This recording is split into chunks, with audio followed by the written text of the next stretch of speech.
আজি এটা latest video লৈ আহিছো যেটো নেকি সবৰ ঘৰে ঘৰে লাগে যেনেকে বাইক যেনেকে স্কুটি যেনেকে যিকিনো ধৰণৰ 12 ভোল্টৰ বেটাৰী এটা তো লিথিয়ামত লাগে যেনেকে নেকি বেটাৰীটো সেলফ মাৰা কাৰণে লাগে বাইকৰ সেলফ মাৰা কাৰণে লাগে খেৰ খেৰ কৰে চাৰ্জ নাথাকিলে এটো তেনেকুৱা প্ৰবলেম নহয়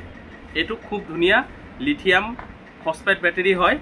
আৰু এটো কমপ্লিট পেকেজটো বনাই পেলাই যেটো লিড এসিড বেটাৰী মানে হেতু ড্ৰাই বেটাৰী হয়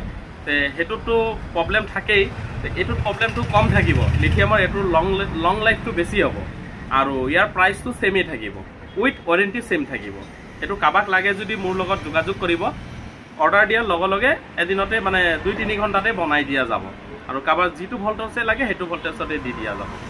বাইক যিকিনো বাইক হক পালসাৰে হক বা গ্ল্যামাৰে হক বা ডিসকভাৰে হক বা অন্যান্য যিকিনো বাইকৰ হক স্কুটি হক লাগিলে যোগাযোগ কৰিব বাকি গোটে পেকেজটো দেখাই দিছো